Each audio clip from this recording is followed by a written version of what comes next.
شەو کەسێ ترسی شەو کەسێ ترسی لە خۆ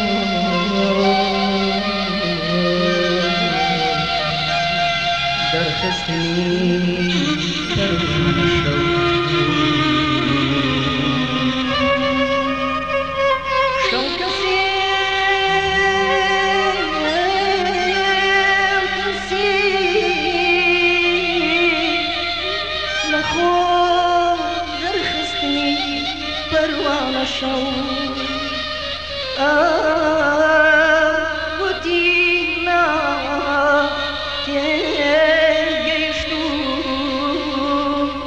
تجربي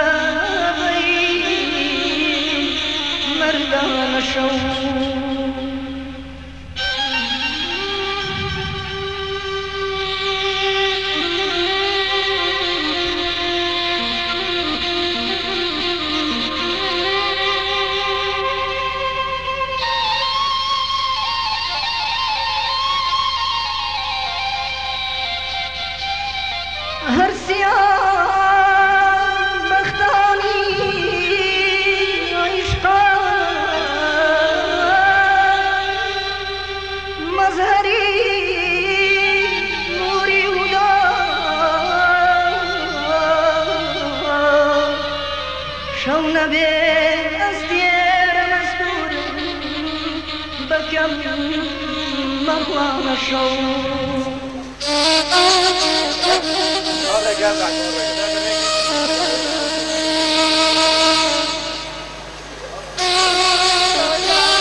دەزانم دڵتان زۆر ناڕەحەتە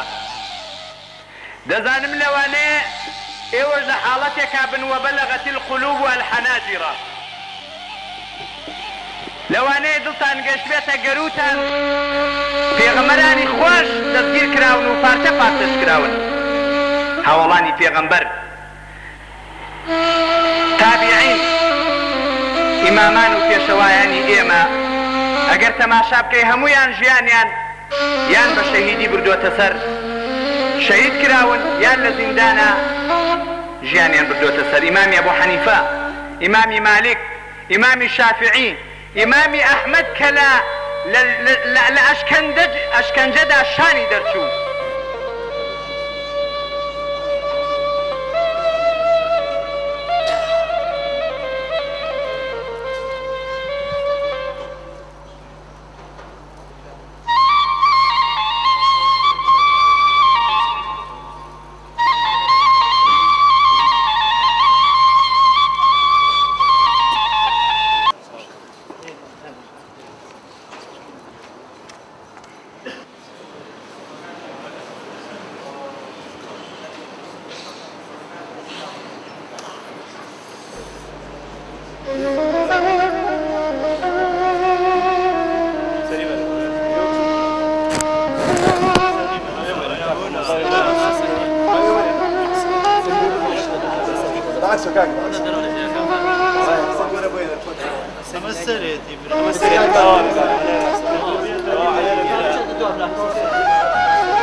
إياك نعبد وإياك نستعين اهدنا الصراط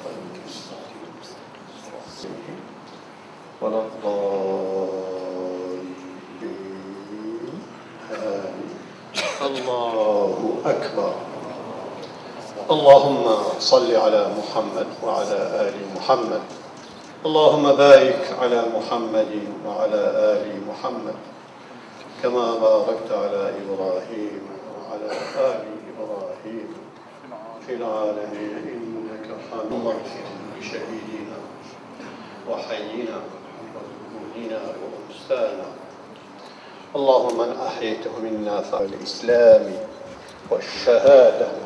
ومن توفيته منا فتوفنا. إنا نسألك موجبات رحمتك وعزائم مغفرتك والسلامة من كل إثم والغنيمة من كل خير والنجاة من النار ومع ذلك عليك بعزيز يا أرحم الراحمين. اللهم اجعلنا يا ربنا من الصالحين ومع النبيين والشهداء والصالحين وحسن أولئك رفيقا ذلك الفضل من الله وكفى بالله عليما. الله أكبر. السلام عليكم ورحمة الله. السلام عليكم ورحمة الله.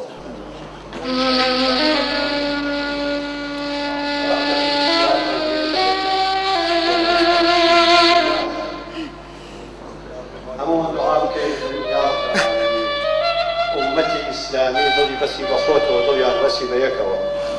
يا ربي. أمتي إسلامي لعالمي إسلامية عزتي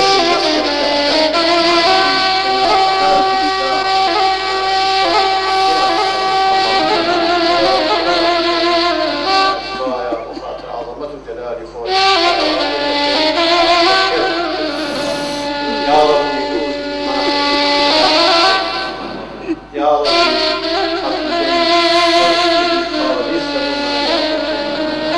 يا رب موفقنا من كي دواي صوب الشوال هزار في غمر كريم دواي همو علماء أتقياء كريم دواي أولياء ودستان فاق كريم دواي عاقبة خير من كريم دواي عاقبة خير من كريم يا رب الوجه يا مطابح لخزمتي حضرت رسولي أكرم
گومان دەبن هەروە بە ئاسانی دەچنە بەهەشتەوە و ئەو ڕێگایی دەتان گەیەنێتە بەهەشت درکوداڵ و ناڕەحەتی تێدا نییە ئەی بۆ تەماشای گەلانی پێشخۆتان ناکەن چەندێ تووشی ئازار و ئەشکەنجە و ناڕەحەتی بوون بە جۆرێ پێغەمبەرەکەشیان ئەوانەشی ئیمانیان هێنابوو لەگەڵیادایان و مەتا نەسر الله خوای پەروەردگار فەرمی ئەلا ئین نەسر الله قەریب بەڕاستی سەرکەوتنی خوای پەروەردگار نزیکە بۆیە هاوڵە بەڕێزەکانی پێغەمبەریش ئەگەر تەماشای ژیانیان بکەین چیان بەسەر نەهاتووە لەسەر دینی خوای پەروەردگار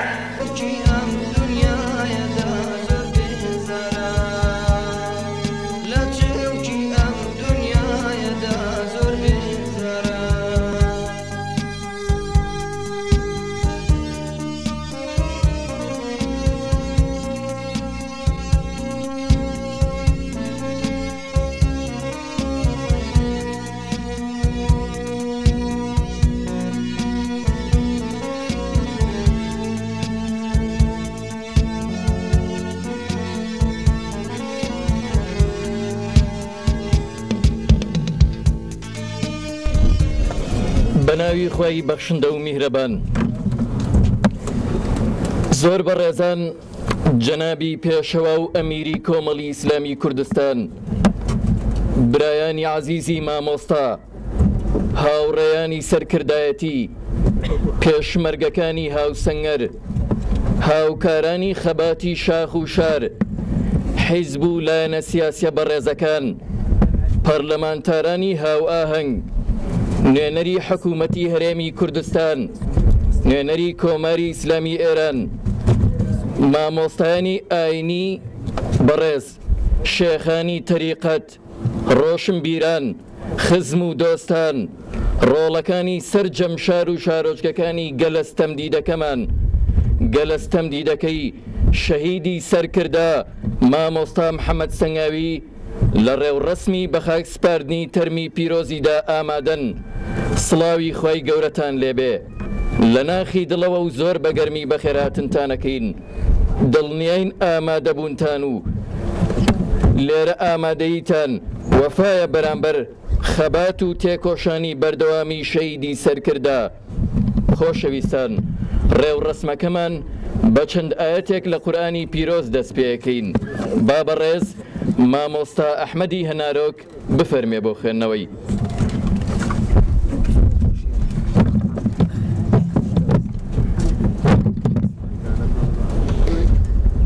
أعوذ بالله من الشيطان الرجيم من المؤمنين رجال صدقوا ما عاهدوا الله عليه من المؤمنين رجال صدقوا ما عاهدوا الله عليه فمنهم من قضى نحبه ومنهم من ينتظر وما بدلوا تبديلا ليجزي الله الصادقين بصدقهم ويعذب المنافقين إن شاء أو يتوب عليهم إن الله كان غفورا رحيما ورد الله الذين كفروا بغيظهم لم ينالوا خيرا وكفى الله المؤمنين القتال وكان الله قويا عزيزا وأنزل الذين ظاهروهم من أهل الكتاب من معاصيهم وقذف في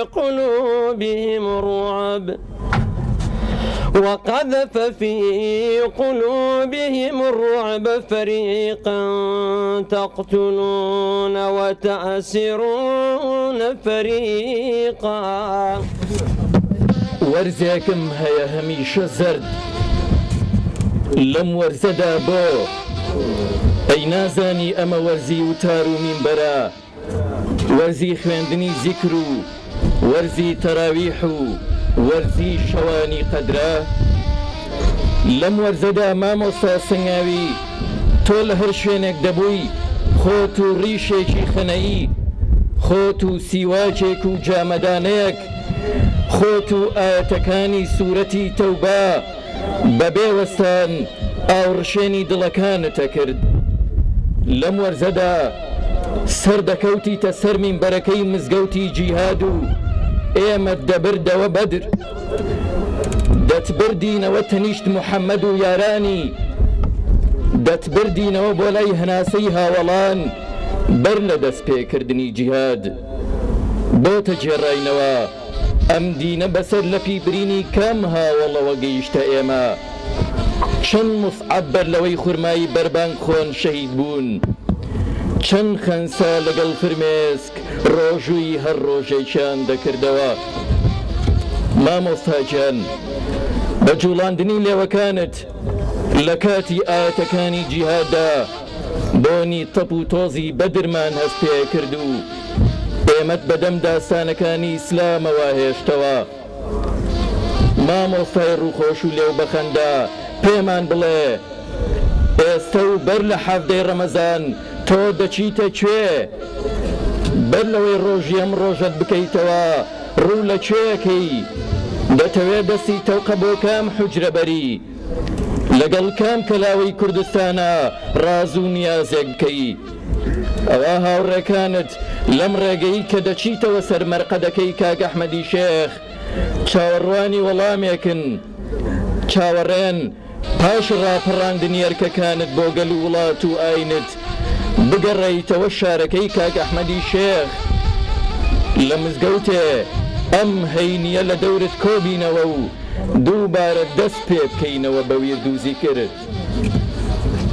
مامۆستاجان، ئەمە قەدەری تۆ و کۆمەڵەکەتە. هەمیشە ئێمە بەبێ فرمێسک نەژیاوین، بەبێ گریان پارچێوێکمان نەگەیاندۆتە سەحەر، ختمی قورئانێکمان تەواو نەکرد و کۆستێکمان ئامادە بوو. هەمیشە ئەمە قەدەری تۆ و کۆمەڵەکەتە. دەبێت ڕوومان بە سوژدەگاکانی کوردستان بشۆین و دەستمان بە فرمێسکەکانمان. هەمیشە ئەمە قەدەری ئێمە بووە، ئەوە قەدەری ئێمە و کۆمەڵەکەمانە. پێشمەرگە و سەرکردەکانمان پێکەوە شەهید دەبن. دایکی شەهیدەکانمان کە دەگرین نازانن بۆ ڕۆڵەکانی خۆیان بگرین یان بۆ هەڵەوە بەرزەفرە هاوڕێکانیان. ئەوە قەدەری ئێمەیە.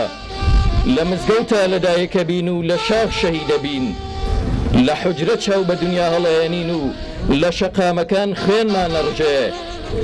لە تەنیشت کانیاوێکی گەرمیان یەکەم خەندە بەڕووی جیهاندا ئەکەینەوە و لە وڵاتی بەغا و لە وڵاتی دارخورماکان بۆ گەڕانەوەی فرمێسکی ئەنفال کراوێک سەرەنێینەوە. کوردستان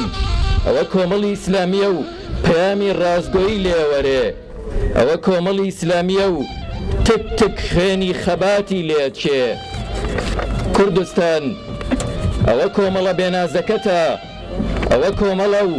سەرکردە و پێشمەرگەکانی پێکەوە بنە قوربانی. خوای گیان، کۆمەڵ هەناسەیەکی دینەکەی تۆیە لە کوردستان. کەس هەر هیچ کەس دڵسۆزی نییە تۆ نەبێ، کەس هەر هیچ کەس پشتیوانی نییە تۆ نەبێ. خوای گیان، کۆمەڵ جامەدانیەکی پاچیم کوردەیە لە کوردستان. کەس هەر هیچ کەس دڵسۆزی نییە تۆ نەبێ. خوایە ئەوە تۆ و ئەوە کۆمەڵ و ئەوە کوردستان. مامۆستاجان، ئێستا بەسەر سەرتەوە وەستاوم و چاوم لە ناو چاوانت گیر کردووە. دەمەوێ بێجگە لە جانتا دیبلۆماسیەکەت جانتای دڵت بکەمەوە و بزانم چەند چکلێرت بۆ منداڵەکانت پێیە، بزانم چەندە ماچت بۆ ڕوومەتی پێنج کۆرپەکەت هەڵگرتووە، دەمەوێ بزانم لە بەغا گەرگەڕا بایتەوە سەردانی کام مزگەوت و کتێبخانەی شارتە کرد، کام کتێبی نێتەنووسی، ژیانی چ شاعرێکت ئەگوشیە سەردوولێوی کاغەزێک. ئەی مامۆستای شەهیدی پەرلەمانتار، کوا وەڵامت؟ تۆش بۆکو عەبدوڵای قەسرێ و مەلاوریا و کەیوان و کۆساری وەڵامەکانت بردەوە قیامەت.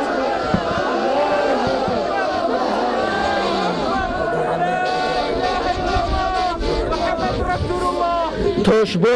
وەکو عەبدوڵای قەسرێ و مەلاوریا و کەیوان و کۆساری وەڵامەکانت بردەوە قیامەت، بۆ ئێرە هەروەکو ئەوان بەجێهێشت.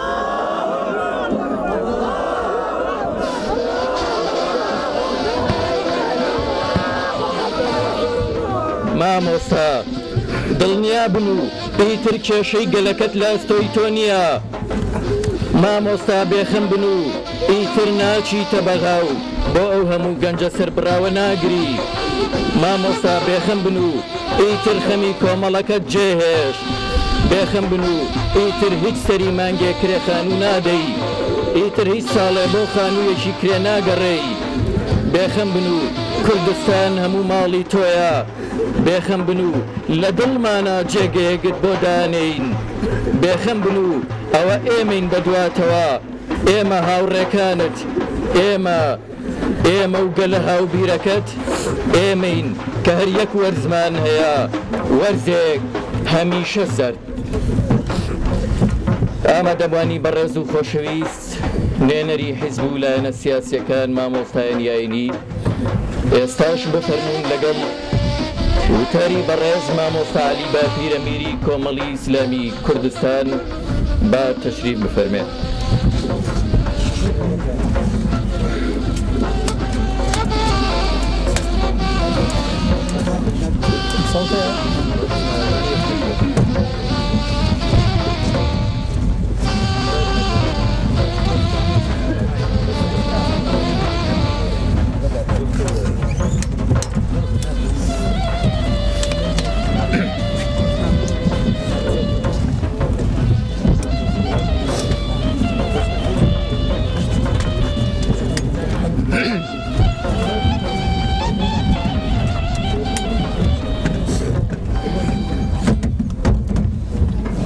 بسم الله الرحمن الرحيم.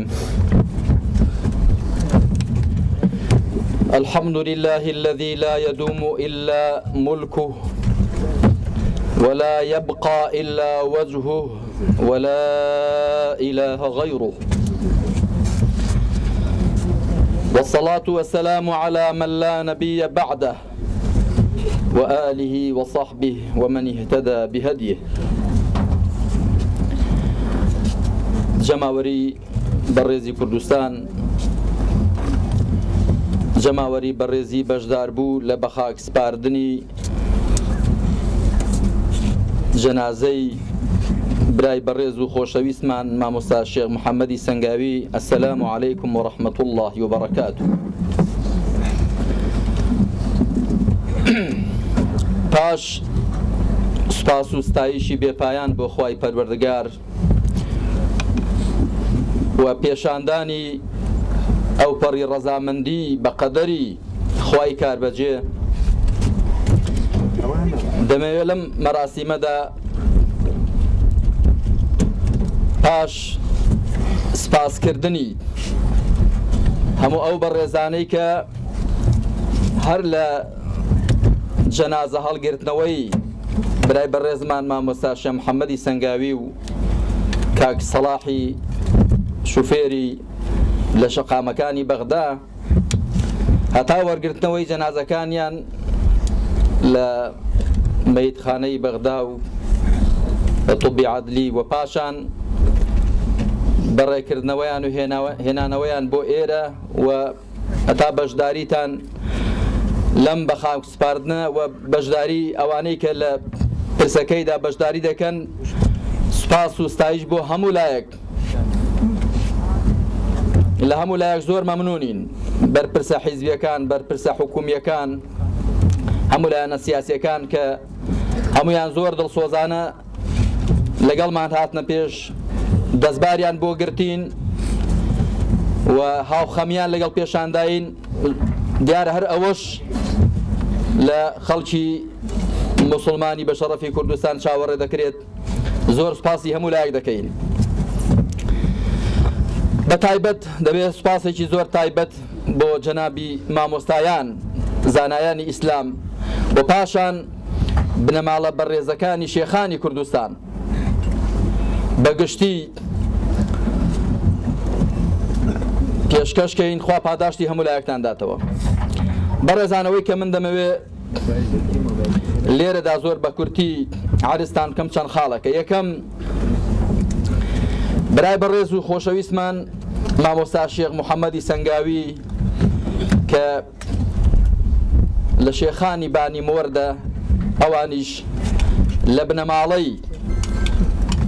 شێخ ئیسماعیلی عەواڵانی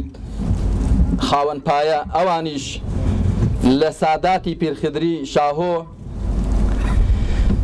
بەڕاستی برایەکی زیێدە ئازیز و بەڕێز و لە دڵاندا شیرین و بۆ ئێمە بەکار و خاوەن بەرهەم بوو بێگومان مامۆستا شێخ محەممەد وەکو پارچەیە کە بەڕاستی لە جگەر و دڵ و هەناوی ئێمە جیابۆتەوە بەڵام ئێمە دڵخۆشین بەوەی کە لە ژێر بەیداغ و عەلەمی لا إله إلا الله محمد رسول الله دا صلى الله تعالى عليه وسلم ئەو ژیانە پاکەی بەخوای پەروەردگار سپاردووە لەسەر ڕاستە شەقامی پێغەمبەری خوا صلى الله تعالى عليه وسلم ڕۆیشتووە ئێمە دڵخۆشی خۆمان بەوە دەدەینەوە و دەبێ خزم و بنەماڵەی بەڕێزیت و دۆست و خۆشەویستانی قوتابیەکانی ئەوانیش هەموو دڵخۆشی خۆیان بەوە بدەنەوە کە ئێمە لە کاتێکدا دەڕۆین مادام بە ئیمانەوە بڕۆین سەربەرزین مادام لەژێر عەلەمی لا إله إلا الله محمد رسول الله دا بڕۆین سەربەرزین لە دنیا و لە دوا ڕۆژ ڕووسورین چونکە ئەو حیکمەتەی کە خوا ئینسانی بۆ دروست کردووە لە دنیادا بریتێ لە بەندایەتی بۆ خوا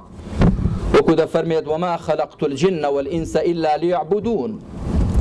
ئینسان و جنم تەنیا بۆ ئەوە دروست کردوون بەندایەتیم بۆ بکەن هەر کەسێک لە ژیانی دنیایدا ئیسپاتی کرد بەڕاستی بەندەی خوایە بەندەی هیچ شتێکی دیکە و هیچ کەسێکی دیکە نییە لا إله إلا الله لە ژیانی خۆیدا بەرجەستە کرد بێجگە لە خوا هیچ پەرستراوێکی دیکە نییە ئەو ئینسانە سەرفرازە و خۆشبەختە بەختەوەرە و ڕووسورە و خزم و کەسوکاری دۆست و خۆشەویستانیشی دەبێ پێی سەربەرز بن و بەو جۆرە دنیا بەجێهێشتنەی سەربەرز بن و پیرۆزبایی لێ بکەن بۆ ئێمە لەگەڵ داخ و کەسەری زۆرمانەوە لەگەڵ خەفەت و دڵتوندی زۆرمانەوە پیرۆزبایی لە برای بەڕێزمان مامۆستا شێخ محەممەدی سەنگاوی دەکەین و پیرۆزبایی لە کەسوکاری مسلمان و سەربڵندیشی دەکەین کە ڕۆڵەیەکی ئاوایان لە باوەشی خۆیاندا پەروەردە کردووە کە وەکو مامۆستا شێخ عەلادینی برای بۆی باس کردم لە تەمەنی 5 ساڵیەوە ئەو کوڕە و ئیسلام و دینداری و خواپەرستی و چاکەکاریدا هاوڵ و ئاوێتە بووە ئینسانی وا دەبێ پیرۆزبایی لێ بکرێت لە کاتێکدا کە بەو شێوەیە گیان تەسلیمی خوای پەروەردگار دەکاتەوە کە بە تەئکید هەمووشمان مردنێ قەرزدارین بەڵام گرنگەوەیە چۆن دەمری گرنگ ئەوە نییە کەی دەمری گرنگ ئەوەیە چۆن دەمری گرنگ ئەوە نییە چەند دەژی گرنگ ئەوەیە چۆن دەژیت ئەگەر بەو شێوەیە ژیایی و مردی کە خوا دەفەرمێت قل إن صلاتي ونسكي ومحياي ومماتي لله رب العالمين لا شريك له وبذلك أمرت وأنا أول المسلمين أقل بوشي ويجيك نويجو قرباني سربرين وجان ومردنت بو خوابو أو سربرزي كسكاري شت بيت سربرزن لدنيا دا سربرزي لدوان روشي دا سربرزي جا برزان ڕەنگە بپرسن دەبێت چه دەستێک لە پشت کوشتنی برای بەڕێزمان مامۆستا محەممەد وە کاک سەلاحی شوفێریەوە بێت بەتاکید دەستێکی ڕەشە دەستێکی خائینە و دەستێکی ترسنۆکیشە و دەستێکی کینە لە دڵیشە بەڵام چێ جارێ نازانین دیارە ئەمڕۆ سوپاسیشان دەکەین کە لیستی هاوپەیمانی کوردستان کۆبوونەوەی تایبەتیان هەیە بۆ لێکۆڵینەوە لەوە داخوا چ دەستێکە لە پشت شەهیدکرانی مامۆستا محەممەد و کاک سەلاحی هاوڵیەوە بەڵام هەرچۆن بێت ئێمە ئەوە دەڵێین کە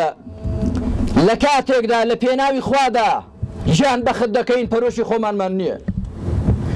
بەڵێ ڕقمان لەو کەسەیە کە بە زوڵم دەمان کوژێت کە بە زوڵم دۆست و عەزیزانمان دەکوژێت و بە تەئکید ئەوەی لە دەستیشمان بێت لەگەڵیدا دەکەین بەڵام بەڕاستی خۆمان پێخەسار نییە خۆمان پێخەسار نییە لە کاتێکدا لە پێناوی ئیسلام و لە پێناوی دینی خوادا جان دەستپێرین بەڵکو کەسێک لە پێناوی خوادا دەڕوا ڕوحەکەی جێگە دەگرێ خوێنەکەی جێگە دەگرێ لە کیس نەچوە و خەسار نەبووە ئەنجا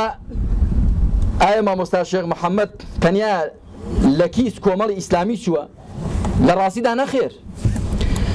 مامۆستا محەممەدی سەنگاوی بانی موردی عەواڵانی پیرخدری لە ڕاستیدا لە کیس ئومەتی پێغەمبەر چووە عەلەیهی سەڵات وەسەلام لە کیس موسڵمانان چووە ئەو برایەمان بەر لەوەی هەر شتێک بێت ئینسانێکی موسڵمانی ڕێک و پێک بووە وەلا نوزەکیه عەلە الله بەڵام ئەوەی کە ئێمە لە حاڵی بینیمانە لە کردەوەی بینیمانە بە موسڵمانێکی تێر و تەواو و موسڵمانێکی باش و ڕێک و پێک کە نەک تەنیا ئەهلی ئیمان خەڵکی دیکەش شایدی بۆ داوە نەک تەنیا خەڵکی ئیسلامی خەڵکی دیکەش شایدی بۆ دەدا و شایدی بۆ داوە هەندێک کەس لە بەغداوە تەلەفۆنیان بۆ کردم کە عایدی لیستی ئیسلامیش نین کە ئەندام پەرلەمانتارن یەکێکیان بە قوردی پڕ لە گریانەوە گوتی فڵان کەس گوتم بەڵێ گوتی بەڕاستی ئەو چەند مانگەی کە ئێمە ئەو برایە لەگەڵماندا بوو وەڵڵاهی ئێوە موژدەتان لێ بێت سەرتان پێی بەرز بووە گوتی من ئیسلامی نیم و کۆمەڵ ئیسلامیش نیم بەڵام بە ئینساف و قسە دەکەم ئەو برایەتان خۆشەویست بوو لە دڵی هەموو ئەندام پەرلەمانتارەکاندا بە تایبەت ئەوانەی کە لە نزیکەوە دەیانناسیت بە گەشوگۆڕی بە ئیجابیەتی بە تەواضوعی بە خۆ بەکەمگرتنی بە دڵسۆزی بە دڵسافی بە قسەی حەقکردنی ئەوە بەڕاستی دەستکەوتێکی زۆر گەورەیەک جا مامۆستا محەممەد سەنگاوی لە ڕاستیە لە کیس موسڵمانان چوو موسڵمانانی دنیا بەگشتی موسڵمانانی کوردستان بە تایبەت و پاشان لە کیس میلەتی کورد چوو میلەتی کورد ئەگەر کەسانێکی هەبێت لە ئەنجومەنی نوێنەرانی بەغدا یا لە هەر شوێنێکی دیکە لە هەر مەقام و پۆستێکدا حەقی ئەو مەقام و پۆستە باش جێبەجێکەن ئەو میلەتە هەمووی قازانج دەکات هەروەکو چۆن ئەم میلەتەی ئێمە لە ئینسانی خراپ هەمووی زەرەرمەندە لە ئینسانی چاچیش هەمووی بەهرەمەندە بۆ ئیسلام بەر لەوەی ڕوو لە خەڵک کا بەگشتی ڕوو لە تاکتاکی خەڵک دەکا خەڵک کۆمەلگا میلەت لە تاکتاک پێک دێت ئیسلام لە پێکهێنان و بنیاتنان و سیاغەکردنی شخصیەتی تاکەوە دەست پێ دەکا کۆمەلگاش لە چەند تاچێک پێک دێت و دوای ئەو ئەنجا مامۆستا محەممەد سەنگاوی لە کیس کۆمەڵی ئیسلامی چوو کێمەش لە خزمەتی میلەتی خۆمانداین دڵسۆزی خاک و خەڵک و میلەتی خۆمانین و بەشێکیشین لە ئومەتی پێغەمبەر عەلەیهی سەڵات وەسەلام ئەنجا من دەمەوێ بۆ ئەوە کە هەمومان وەکو حەدیسی پێغەمبەر دەفەرمێ عەلەیهی سەڵات وەسەلام اذكروا محاسن موتاكم باسی چاکەی مردووەکانتان شەهیدەکانتان بکەن بۆی خەڵک بیان کاتە ئوسوە بیان کاتە قودووە بیان کاتە سەرمەشق و سوودیان لێ ببینێت من دەمەوێت چەند کەلیمەیەکتان دەربارەی کەسایەتی مامۆستا شێخ محەممەدی سەنگاوی وباسکەم ئەو برایە دیارە هەر لە سەرەتاوە لەوانە بووە کە وەکو فەرمایشتەکەی پێغەمبەر دەفەرمێ عەلەیهی سەڵات وەسەلام سبعة يظلهم الله في ظله يوم لا ظل إلا ظله إمام عادل وشاب نشأ في عبادة الله عز وجل گەنجێک بووە لە سەرەتاوە لە باوەشی ئیمان و ئیسلام دا پەروەردە بووە فرچی بە دینداری خواپەرستی و ئەخلاق و ڕەوشتی مسلمانانەوە گرتووە. ئەنجا من باسی ئەو ماوەی دەکەم کە ناسیومە من لە ساڵی 91ەوە ئەو برا بەڕێزە ئاشنای بووم تێکەڵیم لەگەڵی بوو لەوەتی کە من ناسیومە ئەو مامۆستا بەڕێزەک ئەو سەرکردە دڵسۆزەی ئەم میلەتەمان لە شاخیا لە شار لە هەر شوێنێک بۆ لە هەر مەوقعێکدا بۆ لە هەر قۆناغێکدا خواوەچیل جگە لە دڵسۆزی جگە لە بەزەی و پەرۆش جگە لە چاکەکاری جگە لە ئەدەب و ڕەوشتی بەرز و جوان شتێکی دیکەم لێ نەبینیوە و ماوەی ئەو 15-16 ساڵە دەتوانم بڵێم بۆ تاکە ساتێکیش لەگەڵ بەندە دڵساردی نەبوو کە پێم وایە لەگەڵ هەموو برانی دیکە یاخۆ زۆربەی ئەوانەی کە ناسیویان هەر بەو شێوەیە بووە. صفەتێکە لەو برادا هەبوو بریتی بوو لە ئیستیقامەت و ڕاوەستاوی و دامەزراوی صفەتێکی زۆر گەورەیە برانی بەڕێز. خواهي پروردگار دفرمي إن الذين قالوا ربنا الله ثم استقاموا تتنزل عليهم الملائكة ألا تخافوا ولا تحزنوا وأبشروا بالجنة التي كنتم توعدون نحن أولياؤكم في الحياة الدنيا وفي الآخرة. أوانيك دلين پروردگار من الله سيد سرور من الله خاون من پرسراو من الله ببشروا دجين كالله فرمويتي كأو بي خوشا كأو لي داوا كردوين ثم استقاموا دواي بردوامش دبن لسر والراوستاو دبن نلخشاو دبن أوانا فريشتكاني خواد فرمي دادا بزنا سريان زۆر لە توێژانە خۆیان دەڵێن لە کاتی سەرە مەرگدا دادا بەزنە سەریان مژدەی بەهەشتیان پێ دەدەن پێیان دەڵێن وأبشروا بالجنة التي كنتم توعدون دڵخۆش بن مژدەتان لێبێ بەو بەهەشتەی کە بەڵێن و مزجێنیتان پێ دەدرا نحن أولياؤكم في الحياة الدنيا وفي الآخرة ئێمە دۆستانی ئێوەین لە ژیانی دنیادا لە دوا ڕۆژیشدا زامن لێرەدا بە مژدەیەکی خۆشتان دەمێت ئەم بەیانیە برایە کات کە ڕەنگە پێی خۆش نەبێ ناوی بێنم ئەگەر مامۆستا عەلادین و ئەوان پێیان خۆش بوو دوای پێیان دەڵێم هات بۆ لاوتی مامۆستا دیارە بە قوڕگێکی پڕ لە گریان وتم بەڵێ وتی من زۆر ناڕەحەت بووم بۆ مامۆستا سەنگاوی دیارە دۆستێکی خۆشەویستی بووە وتی ئەم شەو خواوەچیل بەو شێوەیە بۆ دەجێڕمەوە کە بینی ومەکتوم فەرموو بەڵام بێکەم و زیاد وتی وەڵاهی ئەو شەو پێغەمبەری خوام لە خەو بینی عەلەیهی سەڵات وەسەلام مامۆستا سەنگاوی لەلا بوو دەستی بەسەری داهێنا و گوتی ئەوە خوایە پەروەردگار لە هەموو شتێکت خۆش بوو چونکە لە خزمەتی دینی خوادا بووی ئەنجا مامۆستا سەنگاوی صفەتێکی دیکەی ئەوە بوو کە بەڕاستی ئەهلی عیلم بوو هەمیشە کتێبی پێبوو هەمیشە دەینووسی هەمیشە موهتەم بوو بەوە کە بەرچاوی میلەتەکەی خۆی ڕۆشن کاتەوە بە ڕێبازی پێغەمبەردا عەلەیهی سەڵات وەسەلام ڕاستیەکانی قورئانیان لێ حاڵیکە فەرمایشتەکانی پێغەمبەر عەلەیهی سەڵات وەسەلام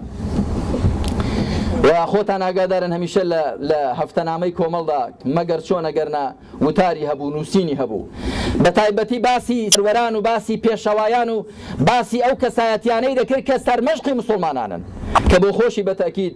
بوو بە یەکێک لەوانەی کە سەرمەشقی مسڵمانانن هەم ژیانەکەی هەم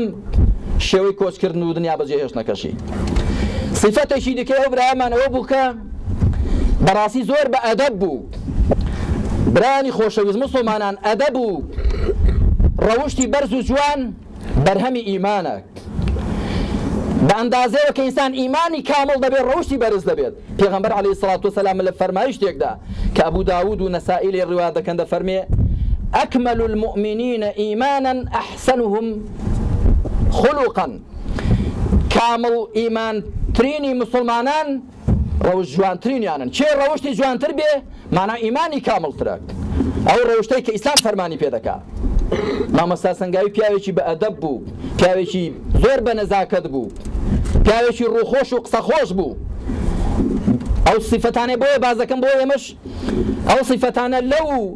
لە باقی سەرمەشقانی دیکەی نێو ئومەت ئێمە ئەو ڕەوشتە بەرزانە وەربگرین پێغەمبەر عەلەیهی سەڵات وەسەلام بۆیە دەفەرمێ باسی شاکەی مردوەکانتان بکەن شەهیدەکانتان بکەن تاکو صیفەتە باشەکانیان بکەینە سەر مەشق. ئەمجا صیفەتێکی دیکەی ئەو برایمانەوە بووکە ئێمە هەر کارێکمان پێسپاربایە نەئی نەبوو ماوەیەک لە کەرکووک بەرپرسی مەڵبەند بوو کە شوێنێکی زۆر ناڕەحەتە بۆ خۆتان دەزانن هەمیشە تەقینەوە و بۆی باز دەکردم کە چۆن جاری وایە جێشی ئەمریکی دەوری مەڵبەندیان گرتووە و لولەی دەبابەکانیان لە مەقەڕ کردووە چۆن چی کراوە بۆی باز دەکردین. بەڵام ڕۆژێک لە ڕۆژان ئەوەی من ئاگادار بم نێوچاوانی گرش نەکردووە بڵێ بابرایەکی دیکە لەوێ بێت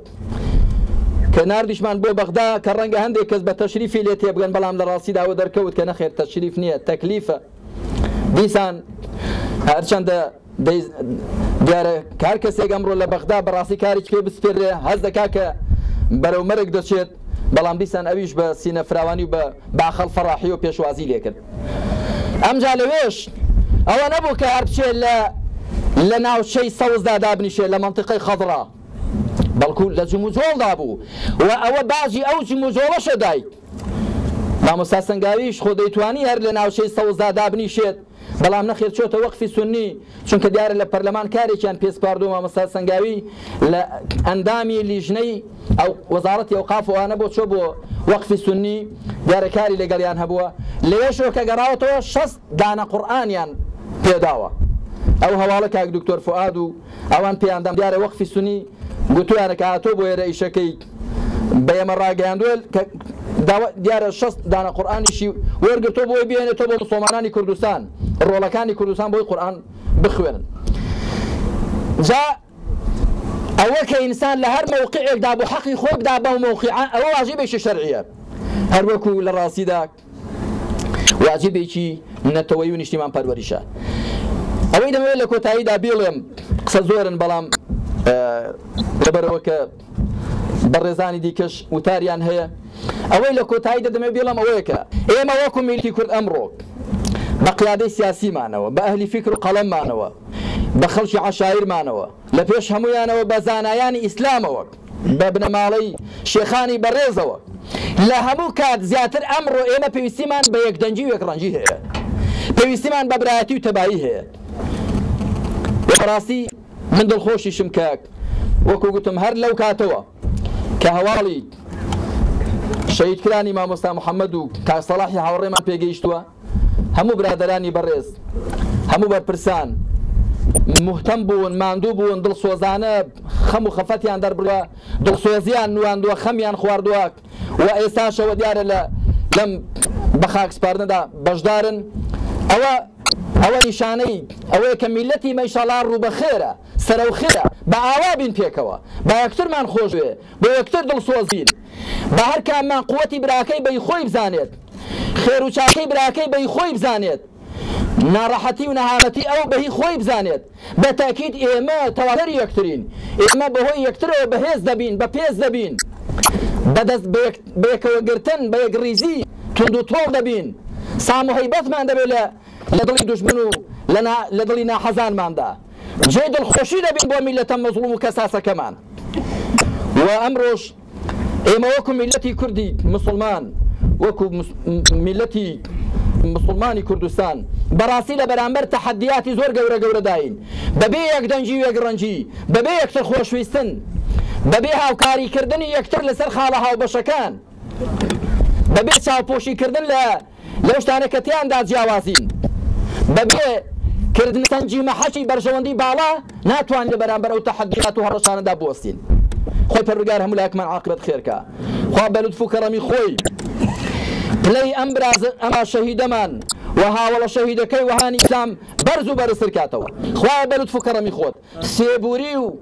ئارامی و سەکینەت و ئۆخژنی زیاتر بڕژێنێ سەر دڵی هەموو لایەکمان بەتەبەتی بنەماڵەی بەڕێز و کەسوکاری و خزمانی خوایە هەموو لایەکمان عاقبەت خێرکەی خوایە بە مسلمانەتی و ئیمانەوە بمانژێنی خوایە بە مسلمانەتی و ئیمانەوە ئەم دنیامان پێشێ بێڵی لەژێر عەلەم و بەیداغی پێغەمبەری خۆتدا حەشمانکەی خوایە لەو کەسانەمان بجێڕی کە لە حەوزی کەوسەری پێغەمبەر راو دەبن لەژێر بەیداغی ئەودا بەرەهەش بەڕێ دەکەون بە دیداری خۆت و بە بەهەر ڕازاوە نەبراوەکانی تۆ شاد دەبن.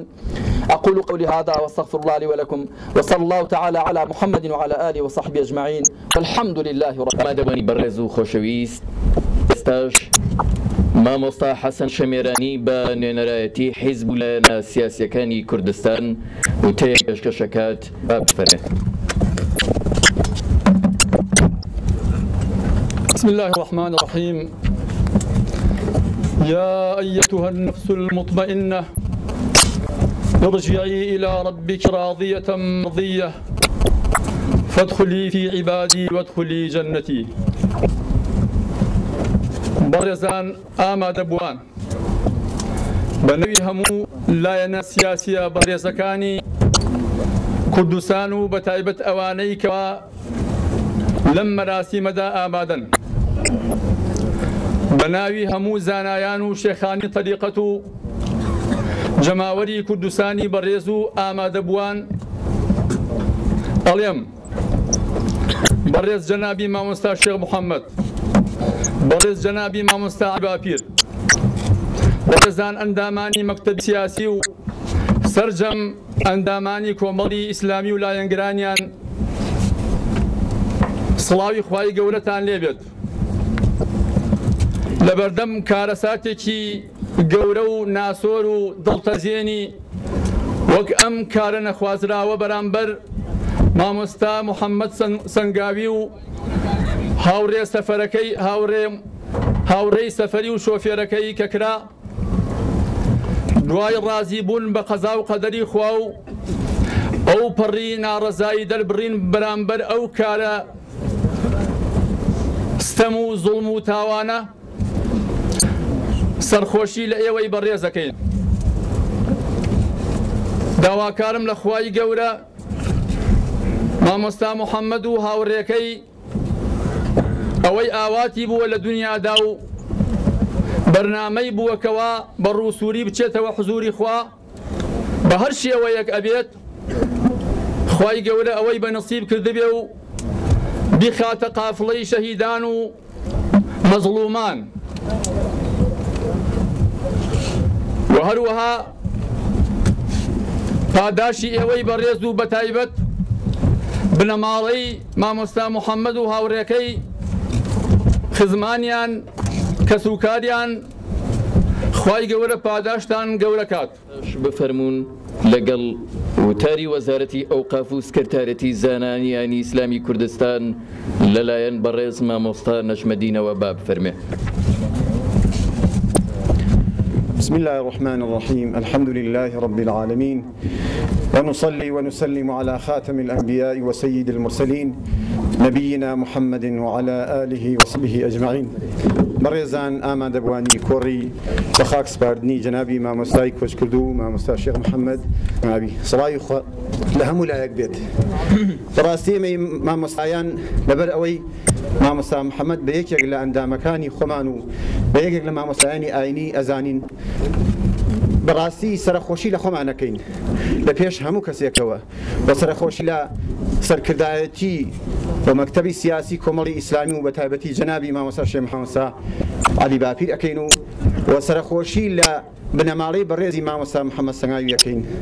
ئەوەی کە ئێمە بمانەوێت تەنها داوا لە خوای پەروەردگارەکەین کە ڕوحی مامۆستا محەممەد سەنگاوی لەوانە بێ کە خوای گەورە فەرمێ يا أيتها النفس المطمئنة ارجعي إلى ربك راضية مرضية فادخلي في عبادي وادخلي جنتي.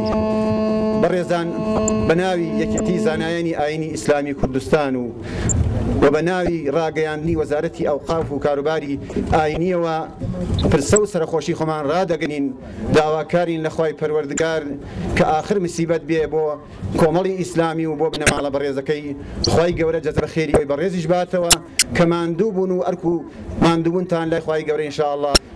ضایع نابێت و خوای گەورە ئەجر و پاداشتان دەداتەوە. والسلام عليكم ورحمة الله وبركاته. خوای گەورە پاداشتی بەڕێز مامۆستا نەجمەدین بداتەوە. ئامادەبوانی بەڕێز و خۆشەویست ئێستاش دواوتەر بفەرمونون لەگەڵ وتاری بنەمەڵی شەهیدی سەرکردە لەلایەن بەڕێز شێخ هەڵمەتەوە دەخوێندرێتەوە. فەرمێ.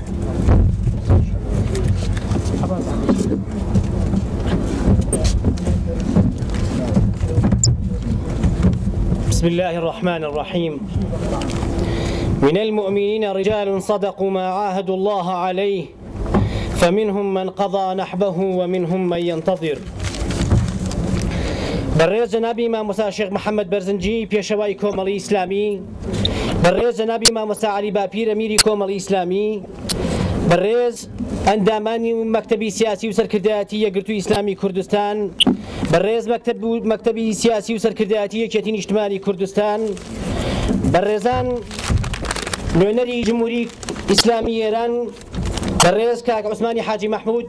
وەزیری ناوخۆی هەرێمی کوردستان، حزبی شیوعی عراق، حزبی شیوعی کوردستان، حزبی سوشال دیموکراتی کوردستان، بزوتنەوەی ئیسلامی کوردستان، پارتی پارێزگارانی کوردستان، بەڕێزان زانایانی ئاینی و سەرۆک عەشیرەت و پیاوماق و خزمان و دۆستانی بەڕێز، ئەسەلام عەلەیکم وڕەحمەت الله. پێشەکی دەمەوێت بە ناوی جەنابی مامۆستا شێخ عەلاءەدین و براکانی و گەورە پیاوماقوڵانی بنەماڵەکەمەوە زۆر سوپاسی هەر کوماندووبوونتان بکەم کە لە یەکەم ساتی ڕوودانی کارەساتەکە کێشاتان. هەموو ئەو کەس و لایەنانەی خەمیان خوارد بەدەنگبانەوە بوون، شەونخوونیان لەگەڵمان کێشا هەر لە بەغدادەوە تاک و سلێمانی و هەولێر و دوهۆک و کەرکووک. بەتایبەت سەرکردایەتی کۆمەڵی ئیسلامی و بوزگەی بەڕێز سەرۆک کۆمار جەنابی مام جەلال و کاک کۆسەر ڕەسوڵ و دکتۆر فواد مەعسووم و کاک فازڵ میرانی و نووسینگەی کاک دکتۆر بەرهەم و کاک دکتۆر محەممەد ئەحمەد و مەکتەبی سیاسی یەکگرتووی ئیسلامی و هەموو لایەنە سیاسیە بەڕێزەکان و کەسایەتی و سەرۆک عەشیرەت و پیاوماقوڵ و ریسیپیان و زانانی بەڕێز و وەزارە ناوخۆی حکوومەتی هەرێمی کوردستان.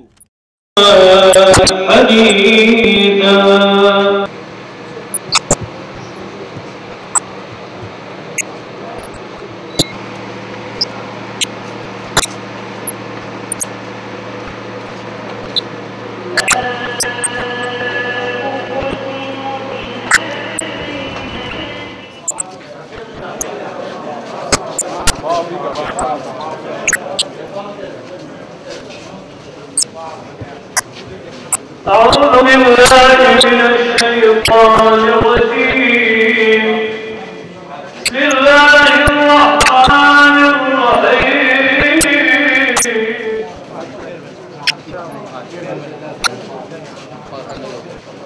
أعوذ بالله من الشيطان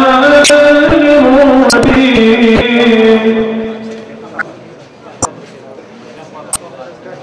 ومن يقتل مؤمنا متعمدا فجزاؤه جهنم خالدا فيها